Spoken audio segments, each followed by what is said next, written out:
A'udzu billahi minasyaitonir rajim. Bismillahirrahmanirrahim. Assalamualaikum warahmatullahi wabarakatuh. Nama saya Muhammad Aiman Ashraf bin Razali. Nombor metrik 7240251. Saya merupakan mahasiswa Diploma Tahfiz dan Tafsir Al-Quran tahun 2 dari Fakulti Akademik Pengajian Pertahanan Islam UPNM.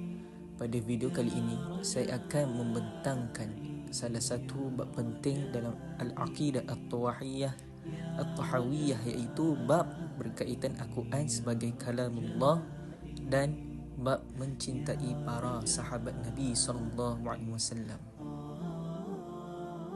Okey, pertama sekali, bab Al-Quran sebagai kalamullah. Dalam kitab Aqidah At-Tahawiyah, Imam Abu Ja'far At-Tahawi menyebut di dalam matannya, iaitu wa annal qur'ana kalamullahi minhu bada bila kayfiyati qawlan wa anzalahu ala rasulihi wahyan wa saddaqahu almu'minuna ala dhalika haqqan wa ayqanu annahu kalamullahi ta'ala bil haqiqah laysa bimakhluqin ka kalamil bariyah, yang bermaksud, dan kami menyatakan sesungguhnya Al-Quran adalah kalamullah. Darinya nyata dia berkata-kata tanpa diketahui tentang cara kata-katanya. Dan Al-Quran diturunkan kepada Rasulnya, yakni Nabi Muhammad SAW, sebagai wahyu, dan orang-orang yang beriman membenarkannya sebagai perkara yang benar. Mereka meyakini bahawa Al-Quran adalah kalamullah yang hakiki, bukannya makhluk seperti perkataan manusia. Firman Allah Subhanahu wa taala dalam surah At-Taubah ayat 6, hatta yasma' kalam Allah, maksudnya sehingga ia sempat mendengar keterangan-keterangan Allah, yakni tentang hakikat Islam itu.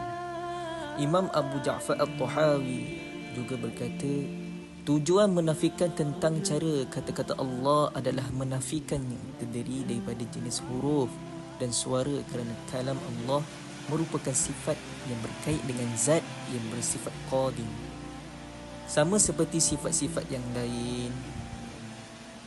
Selain itu, Imam Abu Ja'far At-Tahawi telah menyebut di dalam matannya, faman sami'ahu faza'ama annahu kalamul bashar faqad kafara wa qad dhammahu Allah wa 'abahu wa aw'adahu bisaqar haitsu qala ta'ala sa'uslihi saqar falamma aw'ada Allahu bisaqar liman qala in hadha illa qawlul bashar alimna wa ayqanna annahu qawlu khaliqil bashar wala yushbihu qawlal bashar, yang bermaksud barang siapa yang mendengarnya Al-Quran lalu dia menyangka Al-Quran merupakan perkataan manusia, sesungguhnya dia telah menjadi kafir.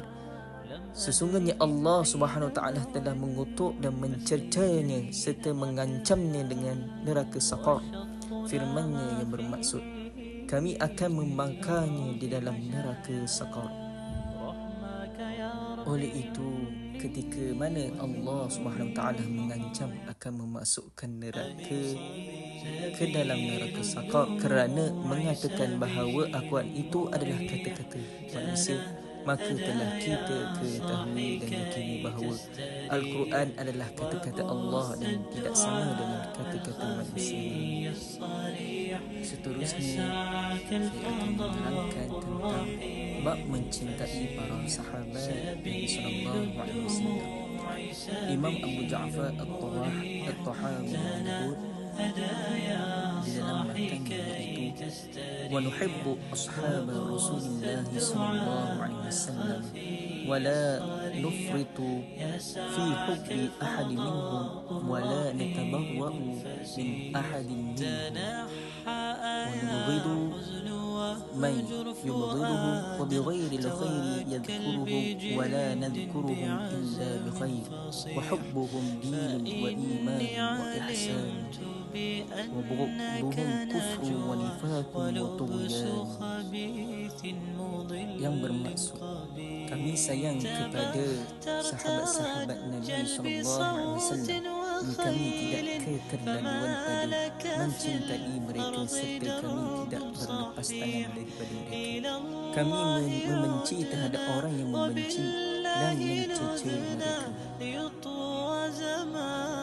Telah berkata Al-Hafiz Ibn Hajar Al-Asqalani, sahabat Nabi ialah mereka yang bertemu dengan Nabi Muhammad SAW, beriman dengannya dan mati dalam Islam. Mencintai mereka kerana Allah ridha dan memuji mereka sebagaimana firman Allah dalam surah Al-Fatih ayat 29. A'udzu billahi minasyaitonir rajim. Muhammadur Rasulullah والذين معه أشداء على الكفار رحماء بينهم تراهم ركعا سجدا يبتغون فضلا من الله ورضوانا سيماهم في وجوههم من أثر السجود. Maksudnya, Nabi Muhammad SAW ialah Rasulullah dan orang-orang yang bersama dengannya bersikap keras dan tegas terhadap orang-orang kafir, yakni yang memusuhi Islam, dan sebaiknya bersikap kasih sayang serta belas kasihan sesama sendiri umat Islam.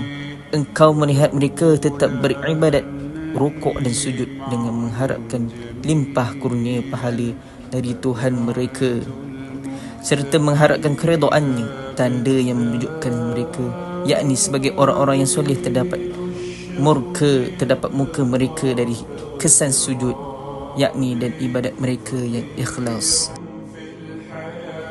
Akhir sekali, Imam Abu Ja'far At-Tahari juga berkata, kami tidak akan menyebut kepribadian mereka melainkan yang baik-baik kerana kecintaan kepada mereka adalah sebahagian daripada Islam, iman dan ihsan. Sebaliknya, membenci mereka adalah kufur, nifak dan derhaka. Wallahu a'lamu bis-shawab. Sekian, wabillahi taufiq wal hidayah. Wassalamualaikum warahmatullahi wabarakatuh.